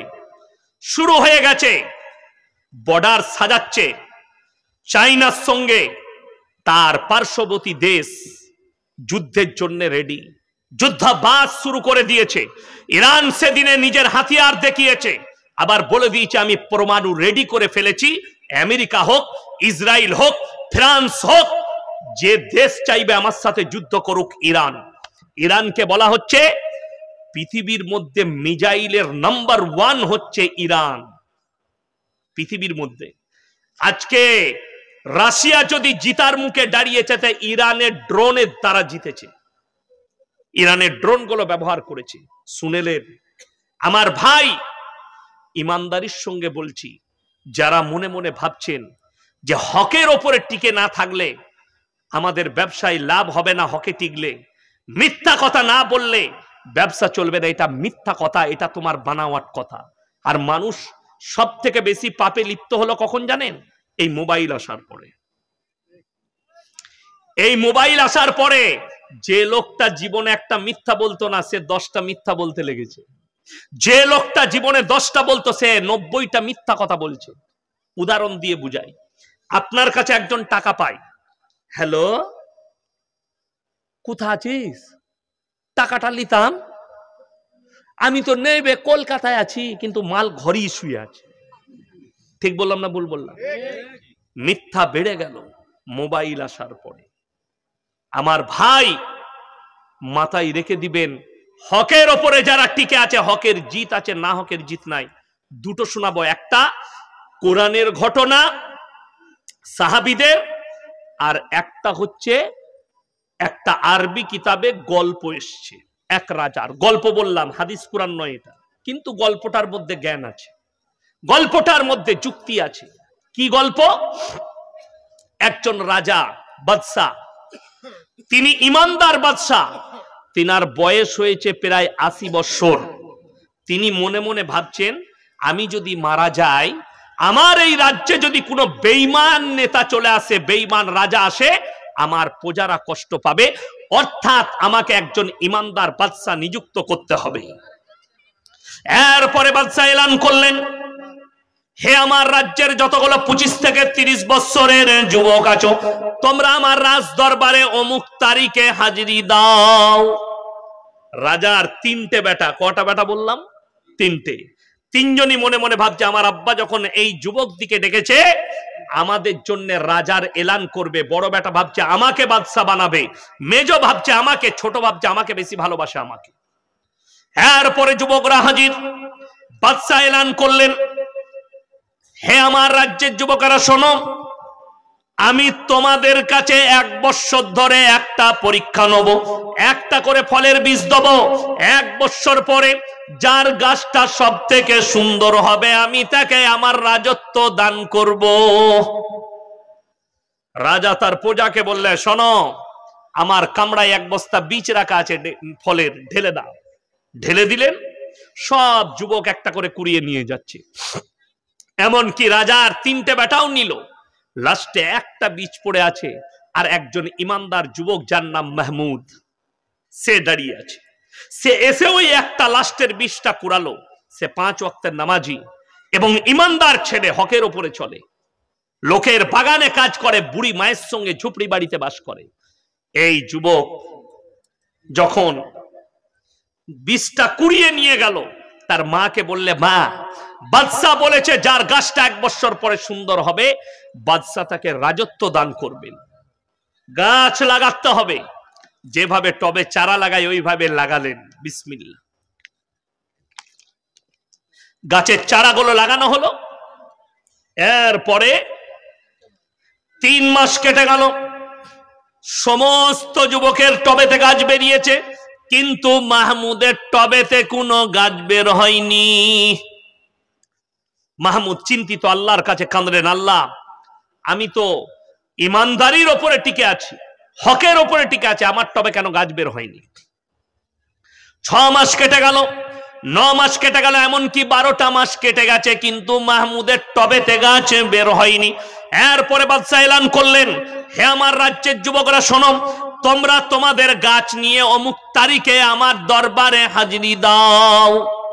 সমস্ত যুবকরা সকালবেলায় ফজরের পরে গোসল করে নতুন নতুন ড্রেস পরে নিজের নিজের গাছ নিয়ে যাচ্ছে। ফজরের নামাজ পড়ে মাহমুদ বাড়িতে এসে মন মারা হয়ে বসে আছে। মা বললে, বাবা তোমার মন এত খারাপ কেন? মা, আজকে বাদশা এলান করেছে নিজের নিজের গাছ নিয়ে যেতে বলেছে, আমার টবেতে কোনো গাছ নেই, আমি কি নিয়ে যাব? মা বললে, শোনো হে আমার বেটা মাহমুদ, তুমি এই খালি টবটাই নিয়ে যাও। মা, আমাকে পাগল বলবে লোকে। বলে, পাগল বললেও তুমি নিয়ে যাও, তুমি হকের উপরে আছো। নিয়ে গেলেন, একবারই পেছনে দাঁড়িয়েছে। বাদশা সিংহাসনে আসার পরে সমস্ত গাছগুলো পরিদর্শন করলেন। এরপরে বললেন, হে আমার রাজ্যের যুবকদের মধ্যে একদম পেছনে একজন দাঁড়িয়ে আছো, তোমার নাম কি? বললে, আমার নাম মাহমুদ। যার টবেতে গাছ নেই? বললে, হ্যাঁ আমার টবে গাছ নেই। তুমি তোমার টবটা নিয়ে আমার রাজ দরবারের সিংহাসনের কাছে এসো। বেচারা ভয়ে ভয়ে ভয়ে ভয়ে আসছে। সব যুবকরা হাসছে, এটা পাগল। বলবে না বলবে না, পাগল বলে হাসছে। নিয়ে এসে নামালো। বাদশা মুচকে হাসলে, এই এসো, এইদিকে উঠে এসো। দাঁড়িয়ে গেলেন সিংহাসন থেকে আর বললে, মাহমুদ বসো আমার সিংহাসনে। মাহমুদ ভয়ে ভয়ে সিংহাসনে বসলো আর মনে মনে ভাবছে, আল্লাহ, রাজাও বাদশাও আমার সাথে মজাক করছে, আমার টবেতে গাছ নেই। আর বাদশা বলেছিল যার গাছটা সুন্দর হবে। তিনি যখন বসে গেলেন, বাদশা এরপরে এলান করলো, হে আমার রাজ্যের যুবকেরা শোনো, তোমাদের কাছে আমি আজকে এমন একজন ইমানদার বাদশা নিযুক্ত করছি যার নাম হচ্ছে মাহমুদ। সমস্ত যুবক বললে, বাদশা আপনি বলেছিলেন যার গাছটা সব থেকে সুন্দর হবে। বাদশা বললেন, অবশ্যই বলেছিলাম, কিন্তু আমি যে বিষটা দিয়েছিলাম গরম পানিতে সিদ্ধ করে দিয়েছিলাম, তোমাদের টবে কেমন করে গাছ হয়েছে? একমাত্র হকের উপরে টিকে আছে মাহমুদ, আমার ওই বিষটাই রোপণ করেছে, যার কারণে ওর টবেতে কোনো গাছ বের হয়নি। আর তোমরা সবাই 2 নম্বরই করেছো, বাজার থেকে অন্য বীজ কিনে এনে রোপণ করেছো। তাই একমাত্র এই ইমানদার ছেলের হক হচ্ছে আমার এই রাজ্যর। জোরে বলুন সুবহানাল্লাহ। এটা গল্প, এটা কোনো হাদিস কোরআন নয়। এরপরে চলুন কোরআনে নিয়ে যাই। আমার নবী, বিশ্ব নবী জানাবে মুহাম্মাদুর রাসূলুল্লাহ, সকলে বলুন সাল্লাল্লাহু আলাইহি ওয়াসাল্লাম। আল্লাহ রাব্বুল আলামিন বললেন, হে আমার নবী আপনি মক্কা নগরীতে এলান করুন, ওয়ামা ইউকরিদুল্লাহ কারদান হাসানা, আল্লাহর রাস্তায় কে কি কারদে হাসানা দিবে বলো। মক্কা নগরীতে এলান করলেন। বেঈমান কাফেররা বলতে লাগলো, শুনেছো শুনেছো মুসলমানদের আল্লাহ ফকির হয়েছে। জোরে বলুন নাউজুবিল্লাহ। এটা বেঈমান কাফের মুশরিকরা বলতে লাগলো, মুসলমান আল্লাহ নবী যখন কারদে হাসানা, আজকে যেমন আমরা স্টেজে টাকা চাইছি, চাইছি না চাইনি? কার জন্যে? এতিম মিসকিনের জন্য, মাদ্রাসার জন্য, কোরআনের খাতিরে টাকা চাইছে বক্তারা, ঠিক কিনা? আমি মুর্শিদাবাদে বেলডাঙ্গায় একটা আমার জলসা ছিল, আমি ছিলাম আর আমার ভাই মুমতাজুল ইসলাম ছিল। উনি আগে বায়ান করে চলে গেছেন। তারপর আমি লাস্টে দেবকুন্টু আপনার বেনাদ্দহ শিশু মাদ্রাসা, বেনাদ্দহ শিশু মাদ্রাসায় আমার দাওয়াত ছিল। তো বেলডাঙ্গায় ভারী আমার খুব কাছের বন্ধু শামীম ভাই, নিউ গিফট হাউস, আমি মাঝে মাঝে চা খাই ওনার কাছে গিয়ে। মনসুর ভাই আছে ঘড়ির দোকানে। তো আমি লাস্টে চাপলাম। এরপর আমি লাস্টে বললাম, বাবা আপনারা যারা বসে আছেন তারা উঠে এসে আমার আঁচলে যে যা পারবেন মাদ্রাসার জন্য টাকা দিয়ে যান। হাওড়ার এক হারামখোরকে দেখছি আমার ভিডিওটা দিয়ে বলছে, এই টাকাটা হুজুর মাদ্রাসায় লাগাচ্ছে কিনা খোঁজ নিতে হবে। আবে ওটা আমার টাকা লয়, মাদ্রাসাওয়ালার টাকা। কথাটা বুঝতে পেরেছেন? আমি এখানে আদায় করবো, এটা আমার মাদ্রাসা নাই, মাদ্রাসা এই মাদ্রাসা। তো জেনে শুনে ভিডিও করতে হয়, কারণ নামে বদনাম দেবার আগে ভাবতে হয়। তো এই হাওড়ার ছেলেটা বানিয়েছে, যাই হোক আমি ধ্যান দিইনি, আল্লাহ তাকে মাফ করুক, না জেনেই বানিয়েছে। এরপর চলুন, আল্লাহ নবী এলান করলেন, হযরত আবু বকর সিদ্দিক রাদিয়াল্লাহু তাআলা আনহু মক্কার এক গলি দিয়ে পেরিয়ে যাচ্ছেন। দুজন মুশরিক বসে ইয়ারকি মেরে বলছে, শুনেছিস মুসলমানদের আল্লাহ ফকির হয়েছে। হযরত আবু বকর বরদাস্ত করতে পারেনি, বেঈমানকে মুশরিককে এক চড় মেরেছে, বেঈমান বেহুশ হয়ে পড়ে গেছে। আল্লাহ নবীর ওখান থেকে হযরত আবু বকর চলে গেলেন। যখন তার হুঁশ ফিরেছে, সে নবীজির কাছে হাজির। হে আল্লাহর নবী মুহাম্মদ, আপনার আবু বকর আমাকে চর মেরেছে। নবীজি বললেন, আমার আবু বকর বিনা কারণে চর মারবে না। উক্তকালে নবীজির কাছে আবু বকর হাজির। হে আবু বকর, তুমি কি মুশরিককে চড় মেরেছো? ইয়া রাসূলুল্লাহ, আল্লাহর শানে এমন ভাষা বলেছে আমি বরদাস্ত করতে পারিনি। আচ্ছা আপনি বলুন, আপনি যদি লালগোলা বাজারে থাকেন, কেউ যদি আপনার সামনে মুখের ওপর আল্লাহকে গালি দেয়, আমরা কেউ বরদাস্ত করতে পারবো? তাকে হাত চালাবো, না হলে কিছু একটা আমার দ্বারা ঘটে যাবে। যাবে না? যাবে না? ঘটবে। না হলে আমি গালি দেবো তাকে, না হলে কলার ধরবো, কিছু একটা ঝামেলা হবে। তো হযরত আবু বকর আল্লাহকে এত মহব্বত করতেন, রাসূলকে উনি বরদাস্ত করতে পারেননি আল্লাহকে ফকির বলার কারণে। বেঈমান তখন সঙ্গে সঙ্গে নবীজির কাছে বলছে, मैं अपने माबूदों की कसम खा के कहता हूं मैंने ऐसे नहीं कहा। আমি আমার দেবদেবীর কসম করে বলছি আমি এরকম ভাষা বলিনি, আপনার আবু বকর মিথ্যা বলছে। কেন? বললে আবু বকরের সাক্ষী কোথায়? আবু বকর একা, আর বেঈমানরা মুশরিকরা দুজন। বলে আমার সাক্ষী আছে আমার বন্ধু। বিনা কারণে আপনার আবু বকর মেরেছে, আপনার আবু বকরকে সাক্ষী দেখাতে বলুন। আল্লাহর নবী বিচারে বসলে, রাহমাতুল লিল আলামিন, বিচার করছেন কলিজার টুকরা। ভেবে দেখুন, আমাকে যদি বিচার করতে দেন, এক কাপ গাঢ় দুধে চা দিলে আমি বিচার পাল্টি দেব, ঠিক কিনা? 500 টাকার লোড গুঁজে দিলে আমার বিচার পাল্টি যায়। আমাদের বিচার পাল্টাই না। আমাদের সমাজের কিছু ছেলে মনে করেছে আমি গ্রামে বিচার করার দায়িত্ব পেলাম মানে আমার বিরাট ব্যাপার। তোমার কঠিন বিপদে পড়লে তুমি বিচারের দায়িত্ব নিয়ে একটা যদি অন্যায় বিচার করো, কিয়ামতের দিনে পেরোনো দুষ্কর হয়ে যাবে। একটা যদি অন্যায়, অনেক লোক মনে করে মাদ্রাসার সেক্রেটারি হওয়া বিরাট সম্মানের ব্যাপার, মসজিদের সেক্রেটারি হওয়া বিরাট সম্মানের ব্যাপার। যদি আমানতের খিয়ানত হয় আপনার দ্বারা, মাদ্রাসা কিংবা মসজিদের সেক্রেটারি কিয়ামতের দিনে দাঁড়িয়ে হিসেব দিতে পারবে না। মাদ্রাসার হেড মোল্লা হলে আমানতের খিয়ানত করলে কিয়ামতের দিনে হিসেব দিয়ে পেরুতে পারবে না। মাথায় রাখবেন, কমিটি হওয়া খুব সোজা, নেতা মুখেতে নেতা হওয়া আর ভোটে জিতা খুব সহজ, সেটাকে পালন করাটাই হচ্ছে খুব কঠিন। যদি তুমি মাজলুমের ওপরে যদি তুমি কোন রকমের জুলুম করো, আমার আল্লাহ ছেড়ে কথা বলবেন না কিয়ামতের দিনে। আল্লাহর হাবিব বিচার করতে বসলেন আর বললেন, হে আবু বকর, তুমি যদি সাক্ষী না আনতে পারো, আমি বেঈমানকে বলবো মেরে প্রতিশোধ নিয়ে নিবে। আল্লাহর নবীর চোখে পানি, হযরতে আবু বকরের চোখে পানি। হযরতে আবু বকর ভাবছেন, আল্লাহর নবী এতটা নাই পরায়ণ, আমি যদি সাক্ষী না আনতে পারি নবীজি মুশরিককে বলবে মেরে প্রতিশোধে নিয়ে নাও। আর আল্লাহর নবী বুঝতে পেরেছেন আমার আবু বকর কোনোদিন মিথ্যা কথা বলবে না।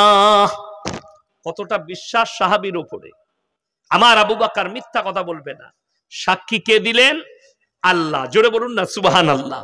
হকের উপরে টিকার কারণে আল্লাহ জিবরিল আমিনকে পাঠালেন, ইন্নাল্লাহা ফাকিরু ওয়া নাহনু আগনিয়া সানাকতুবু মা ক্বালু।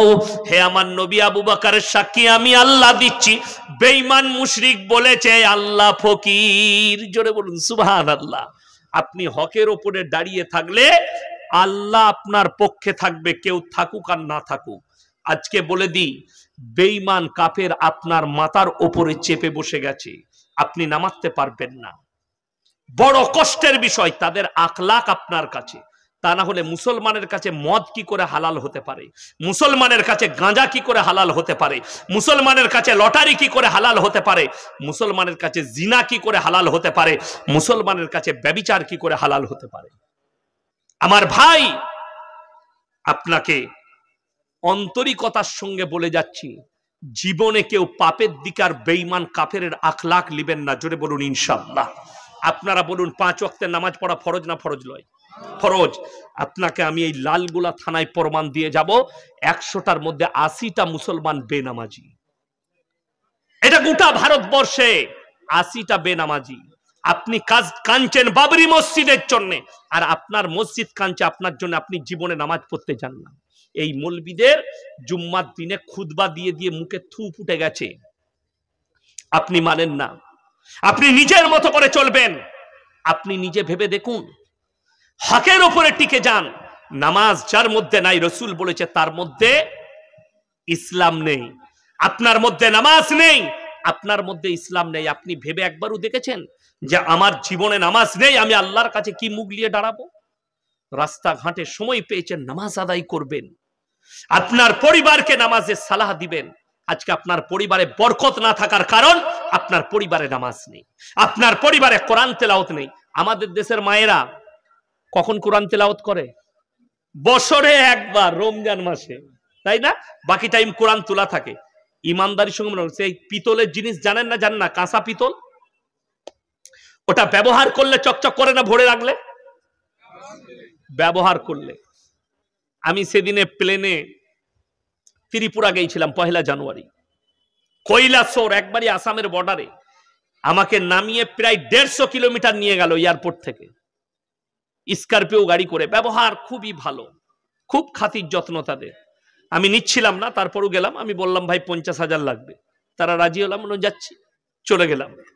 তো বিশ্বাস করুন, এই প্লেনে যেতে যেতে কানে আমি হেডফোন লাগালাম, মাত্র 40 মিনিট ছিলাম এয়ারপোর্টে। প্লেনে বসা থেকে 1 ঘন্টা সময় লেগেছে নামা পর্যন্ত।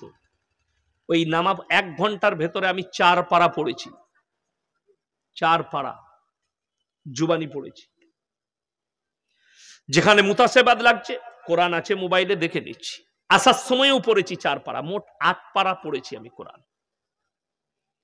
চকচক করবে কোরআন পড়লে। আর বছরে একবার কোরআন খুলছে মায়েরা দিয়ে, রমজান মাসে আল হাম দুলে এই করতে করতেই শেষ। হ্যাঁ, পাইকিরি তো। রমজান মাসে এরা পরেজগার হয়, বাকি মাসে আর পড়েন আপনি দেখুন। আর অথচ রাসূলের হাদিস আছে, যারা যে বাড়িতে প্রত্যেক দিন সূরা ওয়াকিয়াত তেলাওয়াত হবে, এশার নামাজ পড়ে, আল্লাহ তাদের রুজিতে বরকত দিবে। আপনার বাড়িতে কোরআনের তেলাওয়াত করে? আপনার বাড়িতে নাই, আপনার পরিবারে নেই। আপনার পরিবারে আছে কি? মোবাইল। আপনার পরিবারে আছে কি? টিভি। মায়েদের কি আছে? সারা দিন হাঁস, মুরগি, ডিম, ছাগল আর ঝগড়া। সকালবেলায় উঠে খুঁজে পাচ্ছে না নিজের জাকে কি করে গাল দিবে, নিজের মুরগিকে গাল দিচ্ছে, যেমনি তুই মরে গেলি না, তোর মরণ হলো না। আর একটা যা মনে মনে করছে, ও তাহলে আমাকেই বলছে। ও তখন নিজের ছাগলকে বলছে, তুই লড়ির তলায় গেলি না, তোর মরণ হলো না, তুই পানিতে ডুবলি না। ছাগল আর মুরগি বলছে, আল্লাহ সকালবেলায় আমরা কি করলুম? বলে তোরা কিছু করে, মাল সব ব্যাকিং এ যাচ্ছে। বলছে তোদিকে যারা বুঝার তারা বুঝছে। নামাজও নাই। যদি ফজরের নামাজ থাকতো, আমার খালা নামাজটা পড়ে একটু কোরআনের তেলাওয়াত করতো, সূরা ইয়াসিনের তেলাওয়াত করতো। কোরআন তেলাওয়াত করে নিয়ে একটু স্বামীর জন্য, পরিবারের জন্য চা পানি, তারপরে খানার ব্যবস্থা। আর আমাদের দেশেরও যুবকরা নামাজ তো পড়েই না, হারামখোর, বেলা 8টায় উঠছে, আন্ডার প্যান্ট পরে বিরাজ করছে, দিয়ে বউকে বলছে চা দাও। দিয়ে কি হবে? আমাদের দেশে জান্নাত তো খুব সহজ। মরে গেলি এই মাদ্রাসা জলসা হচ্ছে, আমার বাপের নামে 500 টাকা। আর আমরা কি করি? আল্লাহর পিয়ারা বান্দা কোথায় বসেছিল, ছিল গো ছিল গো 500 টাকা বাপের নামে দিল, দিয়ে জান্নাত রেডি। আর বাপ গাঁজা খেয়ে মরে গেছে। কথা বুঝতে পারেননি? তাহলে হি মনে করছে মসজিদ মাদ্রাসায় হুজুররা এসে কানে হাত লাগিয়ে দোয়া করবে জান্নাতে। ওই সিস্টেম নাই। আচ্ছা, কোন হুজুরকে দোয়া করতে শুনেছেন? আল্লাহ মাদ্রাসার জন্য 1000 টাকা দিয়েছে, আল্লাহ এর বাপ 4 বোতল গাঁজা, 4 বোতল মদ খেয়ে মারা গেছে, আল্লাহ আমার হাতে যখন 1000 টাকা দিয়েছে, আল্লাহ তুমি আমার বদৌলতে জান্নাতে দাও। সে আগে মার খাবে, হারামখোর মৌলবি। ওই রাস্তা নয়। রাস্তা কি আছে? আমার আব্বাজি নামাজি, মুসল্লি, দিনদার ছিল, চলে গেছে। আল্লাহ, চাচা নামাজ পড়তো, তার নামে 1000 টাকা দিয়েছে, আল্লাহ তুমি কবুল করেন। দান করলেন, দান কবুল হয়ে যাবে, কিন্তু যে মদ খেয়ে মারা গেছে তার লেগে আবার কি দান? আমাদের দেশে তো ওই সিস্টেমই চলছে। আপনি লালগোলায় মিলাদ হয় না, হুজুররা এসে মিলাদ করে দিচ্ছে, বলে জান্নাত রেডি, দেশি মুরগিতে জান্নাত। আপনি চলুন, এই মাল্লারপুরের কাছে পাবেন। আমি যখন ঘর যাব, মাল্লারপুরের ওপর দিয়ে, রামপুরহাট পেরিয়ে মাল্লারপুর, রাস্তার ওপরে মাজার করেছে আর চাদর টাঙানো আছে, পয়সা ফেলো জান্নাতে যাও। আর লরির ড্রাইভাররা দেখে, শালা জান্নাত এত সহজ। ওরে বাবা রে, বাগদুম বাবা, ঝাড়াম, জান্নাত রেডি। চাদরে পয়সা ফেললি জান্নাত লেখা আছে। চাদরে লেখা আছে। আমি অবাক হয়ে যাই, মক্কা থেকে মদিনা 470 কিলোমিটার রাস্তা, একটাও মাজার নাই। আমার ঘর থেকে এখানে 200 কিলোমিটার রাস্তা, 200,000-এর বেশি মাজার আছে। আমি অবাক হয়ে যাই কেন? এই ভারত, পাকিস্তান আর বাংলাদেশ, এই তিনটে দেশে জমজমাট ব্যবসা। বীরভূম থেকে একজন ফোন করে, এই গাড়িতে আসছি আর আমাকে গাল দিচ্ছে আপনাদের জঙ্গিপুর লালগোলা থেকে, ও যে আজকে কোথায় প্রোগ্রাম আছে। আমি বললাম ভাই লালগোলায়। বলছে শালাকে দেখবো। আমি বললাম যে দেখবি, ফটো একটা তুলিস আর মারবো হলে আসিস। কি বুঝলেন? কে? ওই যে গুটকাখোর জিলাপি হুজুর। আপনাদের এই ভগবান গুলাই বাড়ি একজনার, প্রতিনিয়ত আমাকে গাল দিচ্ছে। তার নাম কি দেখবেন, এই সেই জাদুগরদের মতো টুপি পরে, না না জুবের জুবের জুবের দাঁতগুলো ষাঁড় দেখেছেন, ষাঁড় মোষ, মোষ যখন দেখবেন ঘাস ফাঁস খড় খায়, দাঁতগুলো লালচে কালো হয়ে যায়, ও মালের ওরকম হয়ে গেছে গুটকা খেয়ে খেয়ে। সে বলছে ভাইরা, দেওবন্দিরা ওয়াহাবিরা মুরগি জবাই করলে, গরু জবাই করলে সেই গরু খাওয়া যাবে না। তাই নাকি? আর ও হারামখোর ওয়াহাবিদের হোটেলে খেয়েছে মক্কায় গিয়ে। কথাটা বুঝতে পারেননি? আমি খোঁজ নিলাম, বর্ধমান জেলার লোক, আমাদের মুরগি জবাই করা যদি খাওয়া না যায়, ইমালটা কেমন দেখে আসি। আমি ভগবান গেলাই জলসা করতে গেলাম, খোঁজ নিলাম লোকটা কেমন। বললে আরে ও আপনাদিকে বললে কি হবে, ও বলছে দেওবন্দিদের ঘরে বিটির বিয়ে দেওয়া চলবে না, বিবির তালাক হয়ে যাবে। ওয়াহাবিদের ঘরে বিটির বিয়ে দিলে বিবির তালাক হয়ে যাবে। ও হারামখোরের বিটি পালিয়ে গিয়ে দেওবন্দি ঘরে বিয়ে করেছে, আমরা ওর বউটা আগে তালাক হয়ে আছে। এদের কাজই হচ্ছে ওই ফিতনা সৃষ্টি করা প্রতিনিয়ত। অবাক হয়ে যাবেন। আপনাকে শুনেলেন, আমার কথা মানতে হবে না। আপনি কোরআনকে মানেন না? মানেন না? এ কথা বলেন, কোরআনকে বিশ্বাস করেন তো? কোরআনে স্পষ্ট ভাষায় আছে। আমি একটা কেরাত তেলাওয়াত করলাম না, পড়লাম না, একটা রুকু পড়লাম, এই ইনারা বুঝতে পারলেন, কথাটা বুঝতে পেরেছেন? ওই রুকুটার যেটা প্রথম পড়লাম, ইয়া আইয়ুহান নাসু যুরিবা মাসালুন ফাসতামিউ লা ইন্নাল্লাযীনা তাদউনা মিন দুনিল্লাহি লা ইয়াখলুকু দুবাবান ওয়ালা বিজতামাউ লা। আল্লাহ বললেন, হে পৃথিবীর মানুষ, তোমরা আল্লাহ ব্যতীত যার কাছে ভালো মন্দ চাও, তাকে একবার জিজ্ঞেস করো, সে একটা মাছি পর্যন্ত সৃষ্টি করতে পারে না। মাছি সৃষ্টি অনেক দূরের কথা। মাছি যদি তাদের কাছ থেকে ছিনিয়ে নিয়ে যায়, সেই জিনিসটা উদ্ধার করার ক্ষমতা তাদের নেই, তারা শক্তিহীন। আর আমি আল্লাহ শক্তিশালী। জোরে বলুন সুবহানাল্লাহ। আল্লাহ শক্তিশালী। অথচ আমাদের দেশে একটা অমুসলিম ভাই একটা মাটির মূর্তি তৈরি করে উপাসনা করলে এরা বলছে শিরক হবে। আর আমি দেখিয়ে দেব আপনাকে, ভগবান গোলায়, লাল গোলায়, জঙ্গিপুরে গাছের নিচে ঘোড়া রেখে চাদর টাঙ্গিয়ে হারামখোর সিজদা করছে, মাটির ঘোড়া রেখেছে। এইটা কি করে জায়েজ হতে পারে? মক্কা থেকে শুনেলেন, কবরে চাদর চড়ানো জায়েজ হলে আল্লাহ নবীর কবরটা আসমান পর্যন্ত হীরামতি মুক্ত চাদরে ঢেকে যেত। রাসূলের কবরে জায়েজ নেই। পৃথিবীর আর কোন মৌলবি মোল্লা পীর ফকিরের কবরের জন্য জায়েজ হতে পারে না। আল্লাহ নবীর কবরে সিজদা নেই। পৃথিবীর আর কোন মৌলবি মোল্লা পীর ফকিরের কবরে সিজদা চলবে না। আল্লাহ নবীর কবরে ভালো মন্দ চাইতে পাবে না। পৃথিবীর আর কোন মৌলবি মোল্লা পীর ফকিরের কবরে ভালো মন্দ চাওয়া যাবে না। এক্সাম্পল দিচ্ছি, আমি ইয়াসিন, কেউ যদি সামনে এসে বলে হুজুর আমাকে 10 টাকা দেন, আমি পকেট থেকে বার করে দিতে পারবো না? পারবো না? কথা বলে না? পারবো। আচ্ছা, আমি যদি মরে যাই আর এসে যদি বলে ইয়াসিন ভাই 10 টাকা দেন, ওকে পাগল বলবে না? বলে লোকটা মারা গেছে। তো যারা কবরে যাচ্ছে, শুনলেন দুটো কারণ। আপনাদের এখানে দোকান আছে না নাই? আছে। আচ্ছা, শুধু মুসলিমদের, অমুসলিম ভাইদের আছে না নাই? আছে। কেউ যদি তার পাড়ায় চাচার দোকান থাকে, আর চাচার দোকান ছেড়ে সে যদি নরেনের দোকানে বিস্কুট কিনতে যায়, চানাচুর কিনতে যায়, কটা কথা জানা যাবে? দুটো মানে বেরিয়ে আসবে। হয় চাচার কাছে মাল নাই, তা না হলে চাচার সঙ্গে তার ঝগড়া চলছে। কথাটা বুঝতে পারেননি? এই দুটো মানে দাঁড়াবে, হয় চাচার কাছে মাল শেষ, না হলে চাচার সঙ্গে ঝামেলা। যারা আল্লাহ বাদ দিয়ে মাজারে, রওজা, থানে, দরগায় যাচ্ছে, দুটো মানে, হয় আল্লাহর কাছে মাল ফুরিয়ে গেছে, না হলে এদের সঙ্গে আল্লাহর ঝামেলা চলছে। তা না হলে আল্লাহর কাছে চাইতো। ভালো মন্দের মালিক কে? আল্লাহ। অবাক হয়ে যায় আমাদের দেশের, ভারত বাংলাদেশের লোকের আকীদা হচ্ছে যে পীর সাহেব বেঁচে আছে, চলতে পারে না। আমার আব্বাজির বয়স এখন ৮০ হলো, কত বললাম ৮০ বছর। উনি দুর্বল, ধরে ধরে গাড়িতে চাপায়, কোথাও গেলে কাছে করে জলসার দাওয়াত দেয়, স্টেজে ধরে ধরে চাপাতে হয়। ৪০ মিনিট ১ ঘন্টার বেশি বলেন না, কোথাও বলতে পারেন না। যারা দাওয়াত দেয়, যারা দাওয়াত দিবেন ভেবে চিনতে দিবেন। আমার আব্বাজিকে ১ ঘন্টার বেশি মোটেই বলতে পারে না, খুব যে ৪০ মিনিট, তার থেকে ১ ঘন্টা খুব বেশি।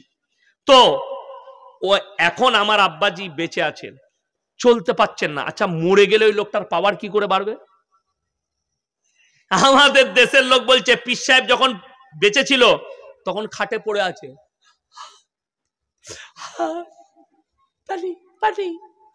মরে গেছে বলছে হুজুরের পাওয়ার বেড়ে গেল, যা বুঝে কর গা। বেঁচে থাকাকালীন হুজুর লড়তে পারছে না, মরে গিয়ে পাওয়ার বেড়ে গেল।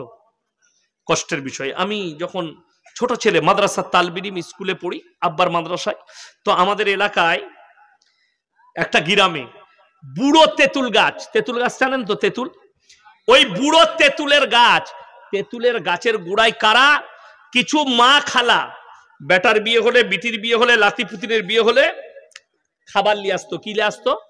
খাবার, ভালো মন্দ চা তৈরি হতো, নিয়ে এসে গাছের গোড়ায় দিত। কোথায় দিত? কথা বলেন। গাছের গোড়ায়। আর কি বলতো? বুড়ো পীর সাহেব খাবে। আচ্ছা, মানুষ মরে গেলে খাবার খায়? কথা বলে না। খাবার খায়? খাবে না।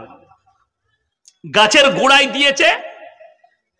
ওরা যখন চলে গেছে তখন কে খেয়েছে? কুকুরে। এরপরে দাদি এইছে, দাদি এসে দেখলে প্লেটটা একদম পরিষ্কার। দাদি বলছে হুজুর একদম সুন্নত আদায় করে খেয়েছে। আমি বললাম হুজুর খাইনি, দেখো ওই মালটা খেয়েছে। হুজুর কখনো ওই গাছ থেকে বেরিয়ে খায়? মরা মানুষে খানা খায়, কে বুঝাবে এদিকে? দাদি বলছে বড় কষ্ট লাগে। আমার আব্বাজির মুখ থেকে শুনেছিলাম যে ওই গ্রামটায়, আমাদের নিজস্ব গ্রাম, সেইখানে একজন পীর সাহেব এলো ধুতি পরে। কি বুঝলেন? ওই বীরভূমের পীর সাহেব। আমার আব্বা বলছে এত মার মেরে এলো গায়ের লোক, ধুতি খুলে আন্ডার প্যান্ট পরে মাঠে মাঠে ছুটে এলো। হ্যাঁ, পীর সাহেব। আপনারা জানেন আপনাদের এই জঙ্গিপুর থেকে, লালগোলা থেকে পায়ে হেঁটে পাথর চাবড়ি যায়, যাই না? খালা চলতে পারছে না। মা কোথায় যাচ্ছ গো? বাবা আমি পাথর চাবড়ি চললাম। বাস পাওনি না গাড়ি পাওনি? না, হুজুর বলেছে পায়ে হেঁটে গেলে হজের নেকি পাবে না। তোর হুজুরের বীজ মারি আমি।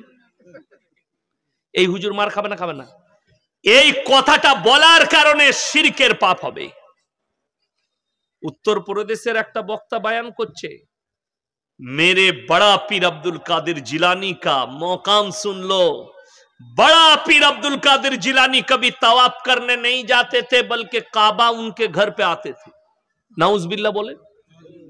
কে বলছে? ওই জিলাপি হুজুর। কে বুঝাবে? এদিকে সমাজকে ধ্বংস করে দিলে। এই ভারত বাংলাদেশ পাকিস্তান দেখলেন। আচ্ছা, আমাদের দেশে একবার সবাই বলুন তো সুবহানাল্লাহ। আচ্ছা, সবাই একবার বলুন আলহামদুলিল্লাহ। সবাই একবার বলুন লা ইলাহা ইল্লাল্লাহ। কই কেউ আন্ডার প্যান্ট পরে ঝাম মারলে না তো? মারলে? কেউ লাফিয়ে স্টেজে এলো? বাংলাদেশে বক্তা বলছে লা ইলাহা ইল্লাল্লাহ, মাল একদম পাইপ ধরে ওপর দিকে লেপটিয়ে বক্তাকে নিয়ে পড়লো। বলে কি? বলে পাগল হয়ে গেছে। আর একটা মাল বেরিয়েছে দেখেছেন?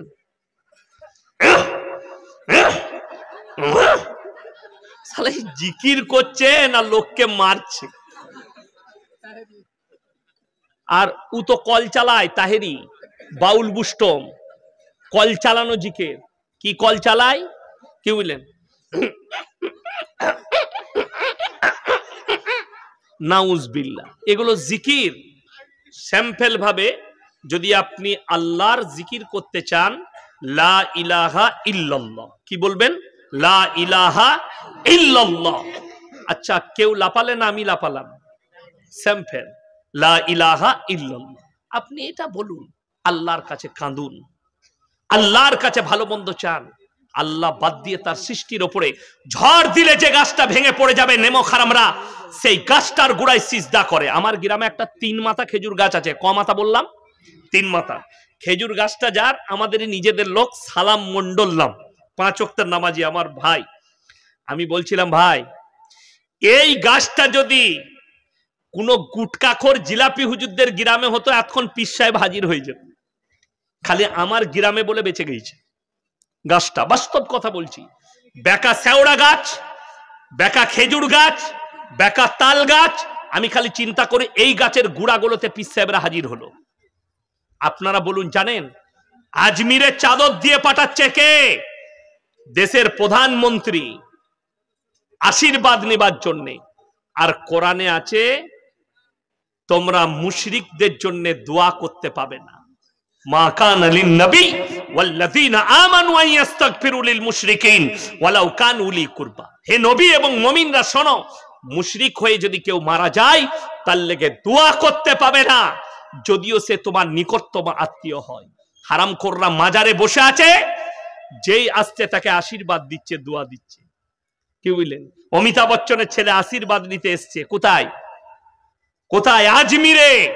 আমি চ্যালেঞ্জ দিলাম, এই লালগোলার আর জঙ্গিপুরের যতগুলো গুটকা খোরা জিলাপি হুজুর আছো, একটা কিতাব থেকে প্রমাণ দাও খাজা মঈনুদ্দিন চিশতি রহমতুল্লাহ আলাইহি লিখে গেছে, আমি মরে যাওয়ার পরে আমার মাজার করবি, আমার কবরে চাদর চড়াবি, আমার কবরে সিন্নি দিবি, আমার কবরে সিজদা দিবি, আমার কবরে মুরগি মান্নত করবি।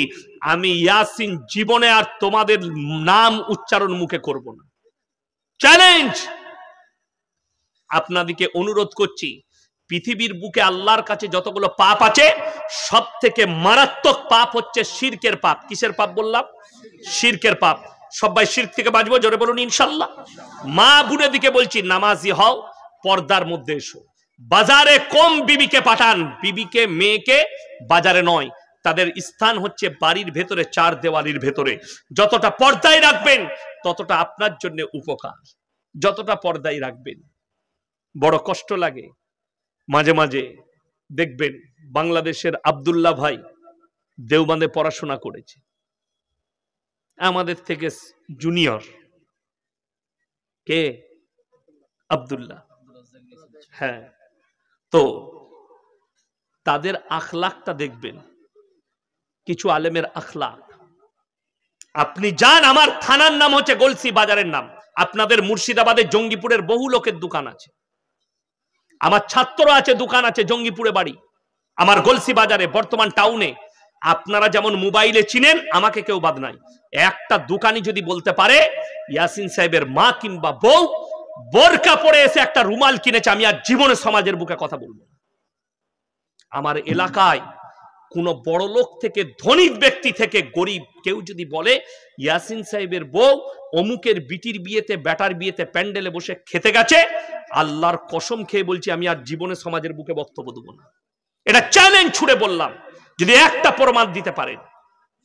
জীবনে আমার স্ত্রী যদি আমাকে জিজ্ঞেস করে মাঝে মাঝে, আপনার জীবনের শখ কি? আমি আমার জীবনের শখ তুমি আমার 4 দেওয়ালির ভেতরে কাটিয়ে দাও, তোমার সব প্রয়োজন মিটিয়ে দেবো। জীবনে পাটা বার করো না, বাড়ি থেকে নখটা বের করো না, তোমার জন্য আমার শখ আছে তুমি যেন জান্নাতে যেতে পারো। এইটাই শখ, বাকি কোনো শখ নাই। কোথাও যাওয়া লাগবে না। বড় কষ্ট লাগে, দুঃখ লাগে, আপনি ইসলামটাই বুঝলেন না। ইসলাম কেমন বুঝলেন? বেঈমান কাফেরের মতো ইসলাম বুঝে নিলেন। তারা নিজেদের বিবিদিকে বাজারে করে দিলে, মেয়েদিকে বেপর্দা করলো, আপনি আপনার বিবিকে, মেয়েকে বেপর্দা করে দিলেন। খুব ভালো করে ভাববেন, এই মোল্লা তার বউকে কেন পর্দা করেছে? ইয়াসিন সাহেব কেন রেখেছে? যেদিন থেকে পর্দা ফরজ হয়েছে, হাদিসে আছে, রিওয়ায়েতে আছে, নবী এবং সাহাবীদের বিবিরা পায়ের নখটা পর্যন্ত হুজরাখানা থেকে বের করেনি। বাংলাদেশে এক হারামখোরের আওলাদ পয়দা হয়েছে, তার নাম সেলিম। হিজবুত তৌহিদ বলে দল তৈরি করেছে, তার দলে কিছু সংখ্যক মানুষ আছে, সে বলছে ছেলে মেয়ে একসাথে নামাজ পড়বে পাশাপাশি দাঁড়িয়ে, কোনো অসুবিধা নাই। সে হারামখোর বলছে এই মৌলবীরা, এই হুজুররা বন্ধ করে দিলে, মৌলবীরা বন্ধ করলে মেয়েদের পর্দা করার কথা কোরআনে নাই, অথচ কোরআনে স্পষ্ট আছে ওয়াদরিব খুমুরিহিন্না আলা জুনুবিহিন, হে নারী তুমি পর্দা নির্ধারিত করো, কোনোদিন ধর্ষিত হবে না, কোনোদিন লাঞ্ছিত হবে না।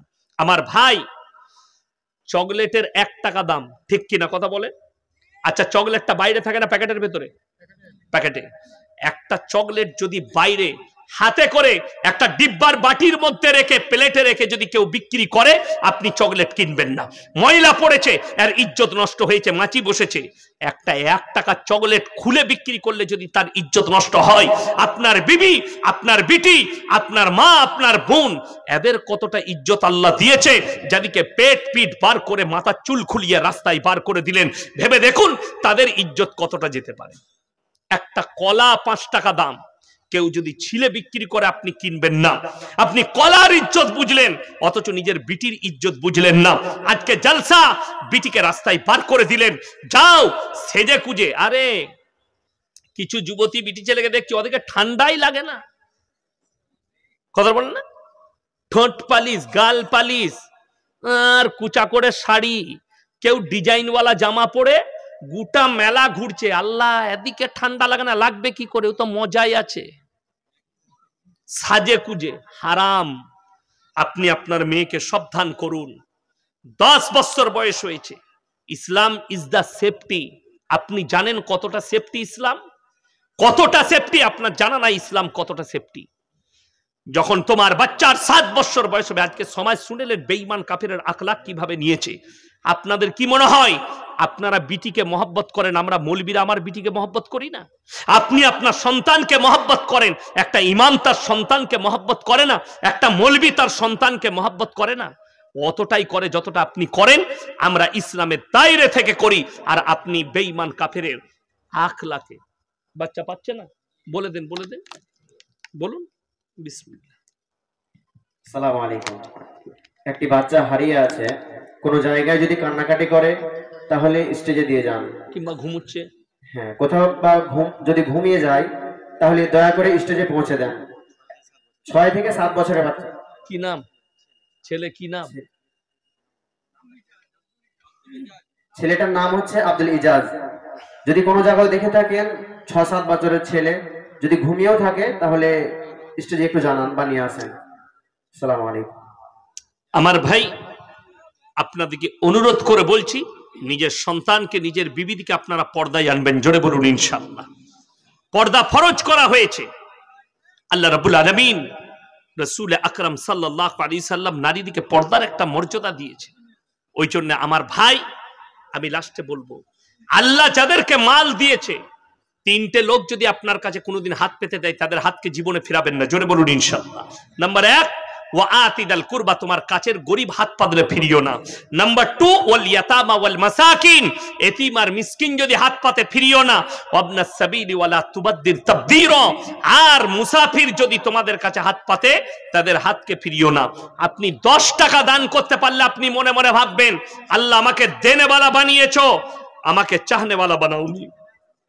ওই জন্য অনুরোধ করে বলছি, কোরআন শরীফে পারা কটা আছে বাবা? 30টা পারা আছে। এই মাদ্রাসা তালবিল ইলমদের জন্য মাত্র 500 করে টাকা। 30 জন ব্যক্তি কে কে আছেন?